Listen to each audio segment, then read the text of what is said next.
Hey everyone, thank you for tuning in. I'm Katja and I want to speak today about language, the use of the word you in the online space of personal development and self-help and spirituality, but also possibly the usage of the word in general in our lives.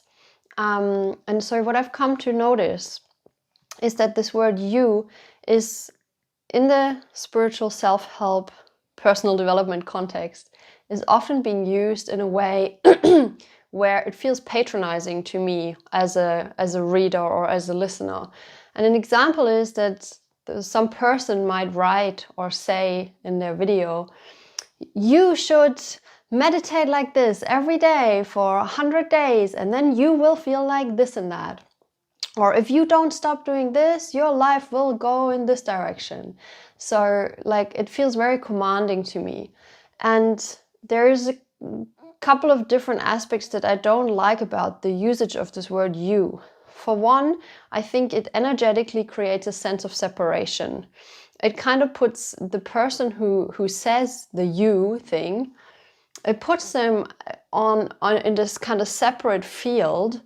And it can make them appear as if they would know everything and do everything perfect, and that the person who is consuming their content is not doing everything perfect. And so I'm aware that we as consumers are also responsible for our own boundaries and what we let in and what we reject or don't let in. Of course, this plays a role. But I personally feel it's also a responsibility for me as a person speaking generally, whether that be offline or online or in groups or with a single person in private or in like whatever setting. I feel it's also increasingly my business, aka responsibility is what I mean here, to be aware of how I speak. And I personally deep down have this wish of community, of a unified, more unified experience in humanity. And so for me, this word you,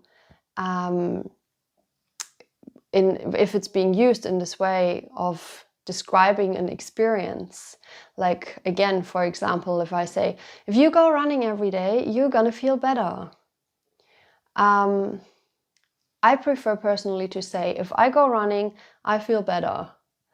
And by that, I allow the other person who's listening to me to evaluate for themselves whether they want to take on running or not. They hear me speak about my experience, and then they can choose for themselves whether they want to try it out or not.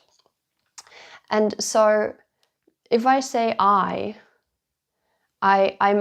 giving out more of an offer to the other person. And to me, that already creates more connection. What I then also like in certain contexts, it's also nice to use the word we.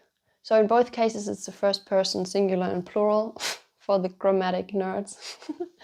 And the word we also is much more encapsulating to me because it involves me as the person who is speaking. And that to me creates more of a sense of connection and unity, therefore. If that is not being used, if I say you all the time, I'm kind of putting myself out there or up there.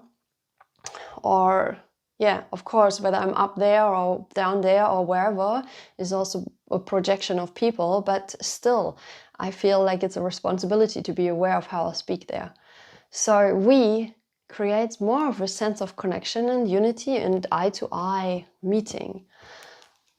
So that to these words and to this aspect. And then I was having a conversation with somebody the other day, and it was quite interesting. She said to me, when I mentioned what I just mentioned, basically, she said, yeah, but you know, it's also a marketing strategy that people are using. And that really made me like, wow.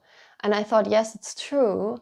But, you know, the crazy, freaky thing is kind of, if I'm speaking here about the personal development, like consciousness rising kind of world, and I find this you thing is quite a big blind spot, to be honest. And so I think, like, fuck the marketing.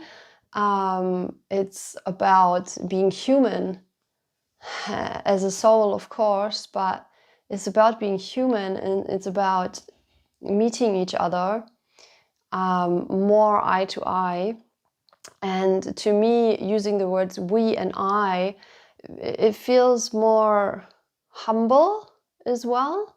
Like to say you, it feels like, yeah, patronizing and kind of off. So yeah, I think even in the consciousness world, it's kind of crazy to think that we do certain things for marketing purposes. I mean, of course, it seeps into everything we do, and I also use certain ways to bring my work out there, but I don't like being told how I should speak, because that distorts my message and that distorts my intention, which is ultimately peace for each and every one of us, inside of us, and empowerment. And yeah, so that's what I wanted to say to this. And I thank you for tuning in. I hope this was interesting and insightful. If you have any comments, you're welcome to leave them. Please leave respectful comments. And if you like the video, of course, subscribe or hit the like button, because it helps this channel grow. This is my little marketing talk here. Thank you so much.